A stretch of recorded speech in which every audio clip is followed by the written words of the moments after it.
দেশে আবারও ফিরতে পারে অনলাইন ক্লাস এবং হোম অফিস, বাড়তে পারে সাপ্তাহিক ছুটি। ক্রমবর্ধমান বৈশ্বিক অনিশ্চয়তার কারণে দেশের জ্বালানি খাতে তৈরি হওয়া চাপ সামাল দিতে এমনই কিছু সাশ্রয়ী পদক্ষেপ নেয়ার কথা ভাবছে সরকার। মন্ত্রিপরিষদ বিভাগ এবং প্রধানমন্ত্রীর কার্যালয় সূত্রে জানা গেছে, সব সরকারি সংস্থাকে জ্বালানি সাশ্রয়ের জন্য নিজস্ব প্রস্তাব দিতে বলা হয়েছে। এসব প্রস্তাব আগামী মন্ত্রিসভা বৈঠকে উত্থাপনের পর সেখানেই নেওয়া হতে পারে চূড়ান্ত সিদ্ধান্ত।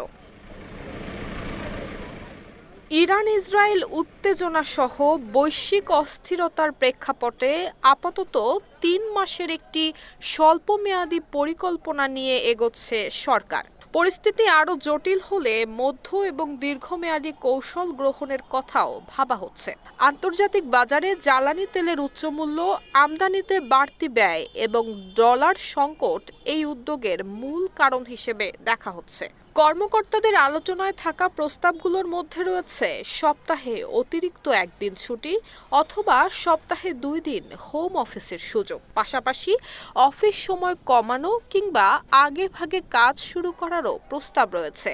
বিদ্যুৎ সাশ্রয়ের লক্ষ্যে শিক্ষা প্রতিষ্ঠানে আংশিক অনলাইন ক্লাস চালুর বিষয়টিও বিবেচনায় আছে।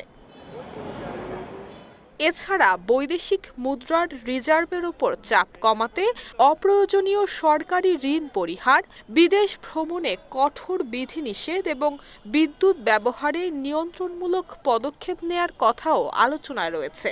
জনপ্রশাসন মন্ত্রণালয় এরই মধ্যে অফিসগুলোতে প্রাকৃতিক আলো ব্যবহার, এসির তাপমাত্রা নির্ধারণ এবং অপ্রয়োজনীয় বিদ্যুৎ ব্যবহার বন্ধে নির্দেশনা দিয়েছে। প্রতিটি অফিসে এসব বিষয় তদারকির জন্য নজরদারি দল গঠনেরও পরিকল্পনা রয়েছে। তবে এখনো কোনো সিদ্ধান্ত চূড়ান্ত হয়নি বলে জানিয়েছেন সংশ্লিষ্ট কর্মকর্তারা। নুসরাত জাহান মেহেক, ঢাকা পোস্ট।